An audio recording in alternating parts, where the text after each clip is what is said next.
Hey guys, Troy Francis here in central London with another video. I wanted to talk a little bit about prioritising in your dating life now, and this is something that was suggested by a little article that I read earlier. I think I've read this before actually, it's quite famous, but it was a little snippet about Steve Jobs, and it was talking about how he would take Apple employees on an away day or a sort of retreat every year, or maybe it's every quarter or whatever, and he would say to them, okay, so what are the 10 things that we need to get done this quarter or this month? Okay, what are the top 10 things that we need to achieve? And there would be, some debate, and they would go through and they'd put forward what they thought were the most important ideas, each executive, and they would formulate this list on a whiteboard of 10 things that they felt that they needed to do. And then Steve Jobs would come up to the whiteboard and take a pen and strike through the bottom 7 and say, we've only got capacity to do the top 3, right? We need to focus on the top 3, okay? So he would prioritize the top 3 tasks that needed to be done over everything else, and just basically throw everything else out the window, okay? And, that's part of what made Apple become such a huge, successful financial juggernaut as we all know today. So what is the parallel between that and dating skills? Well, I think fundamentally you need to look at what is turning the dial in terms of what you're doing with dating and what's peripheral to that. And you need to deprioritize the things that you might be doing that are not productive in terms of actually getting results in dating, okay? It's a bit like, people have the same advice in business. It's a bit like, okay, look at your activities, look at all the activities that you do on a weekly, monthly basis. So maybe it's making content, or it's sorting out advertising, or it's doing admin, or it's doing accounts, or it's, blah, blah, blah. Writing plans, sort of formulating new products, etc., etc. Okay, fine. But of all of the things that you do, what are the things that actually bring money in, and what are the things that actually turn a profit for you, okay?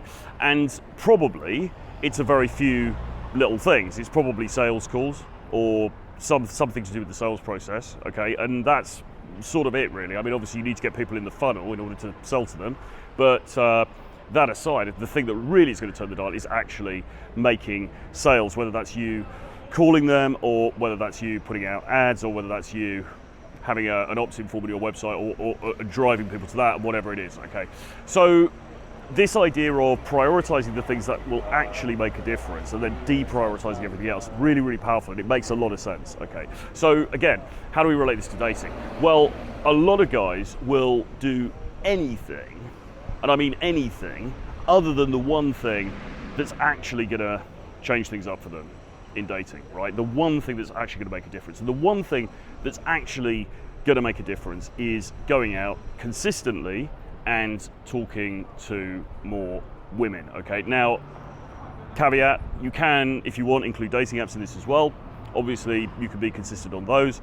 But as you will know, my recommendation is always real life interactions, because I think they're more organic and healthy and authentic. And I think that for men these days, in most cases, they tend to be more effective, or at least you can make more of a lasting impression. You can create more of you can showcase your persona in a way that it's very hard to do through static images on a dating website or a dating app or whatever, okay?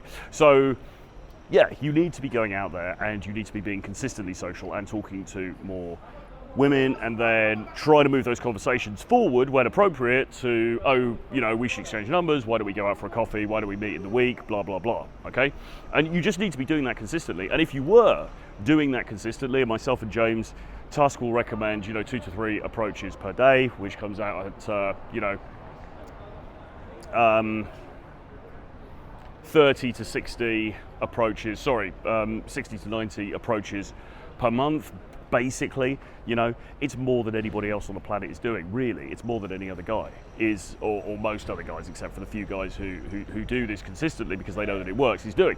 And if you were just to do that, and just cut out all the rest of the BS, then you would have a stellar dating life. It would be almost impossible not to. Now, another caveat, you should get some kind of mentorship to ensure that what you're actually doing within those approaches is appropriate and it's engaging and you're creating attraction and everything else. Because if you're approaching a lot of people but you're doing it very badly, or you're doing it in a way that is not attractive, all right, let's just say that, then you're not going to get the results that you could otherwise get. But nevertheless, even then, just by the sheer law of numbers, if you're doing that consistently, you would still end up having more dates and more successful liaisons than the majority of other guys, okay?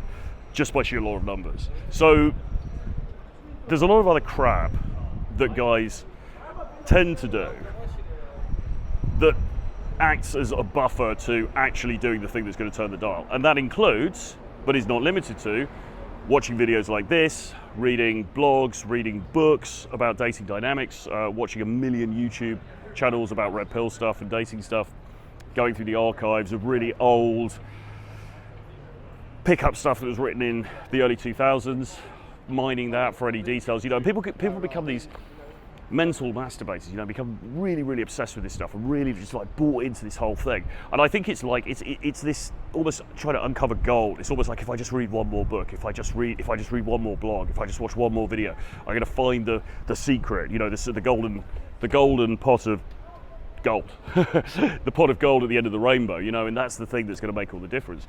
And it doesn't really exist. I mean, it's not that content doesn't have value. It's not that it's not useful to understand the dynamics of this stuff, to understand how this stuff all fits together, etc., etc. It is useful. But the old adage used to be 10% theory and 90% action. And these days, for a lot of guys, it's more like 90% theory and maybe, if you're lucky, 10% action, probably even less than that, to be honest. And again, you're prioritizing the wrong thing. If this resonates with you, you're prioritizing the wrong thing, because you're prioritizing this sort of theoretical intaking of information, which, yes, on the surface, it might make you feel like you're achieving something, or you're understanding these things better, or you're sort of doing something, but you're not really doing anything. Because until you go out there and you start talking to people that you find attractive, but not just talking to them, actually putting it on the line, right? Actually expressing intent and putting yourself out there in a way that you could and you probably will get rejected, right? Unless you're going out there and you're actually doing that and taking those risks, then you're not really in the game. Okay, that's the sad truth of the matter. You're not really in the game. You're not really doing it. Okay, the same things could also be said for things like working on, going to the gym, working on your finances, all this kind of stuff. These things are great, okay? These things are great, and you should be doing them, right?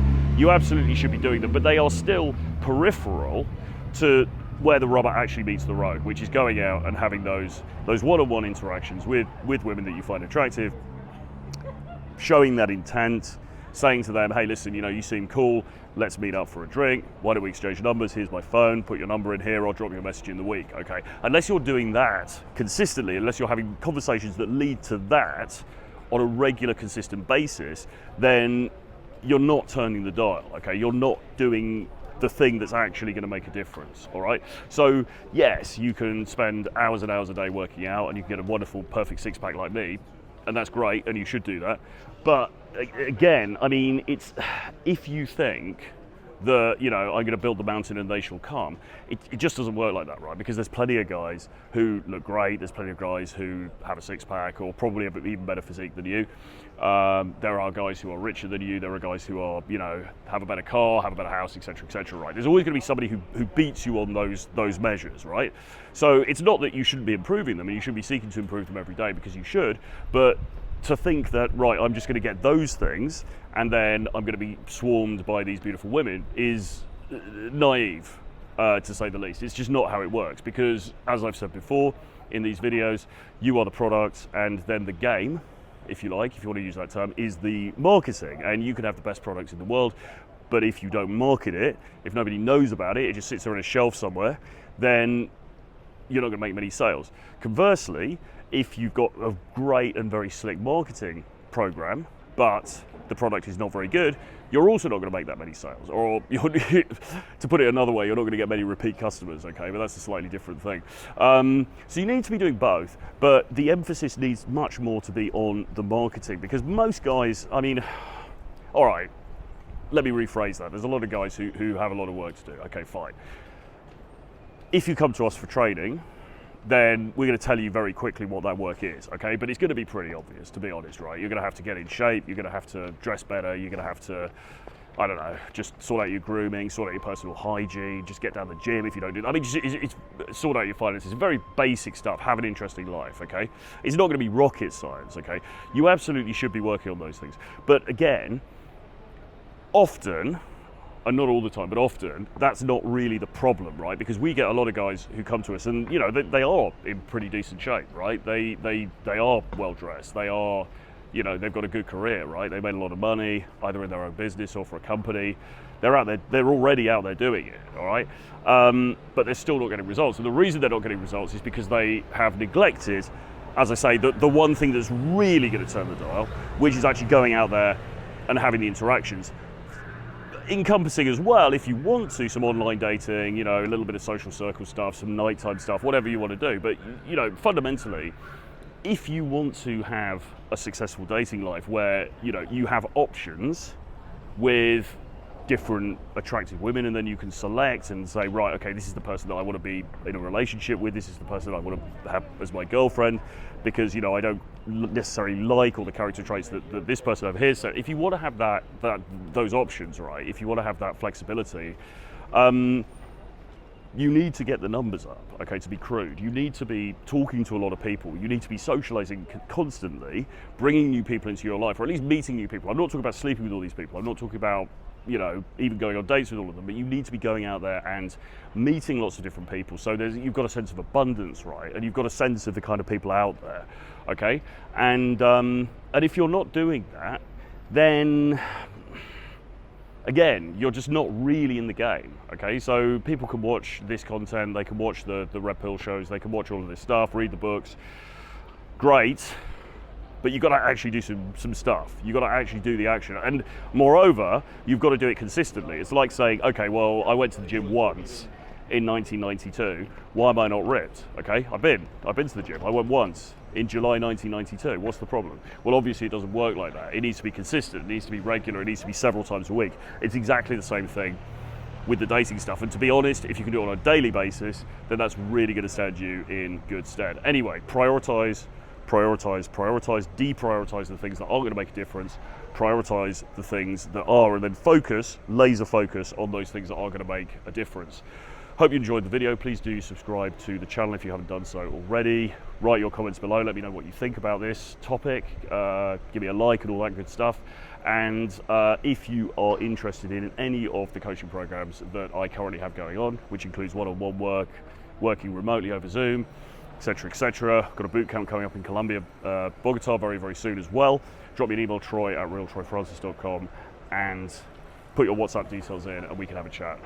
Speak to you very soon. Bye-bye.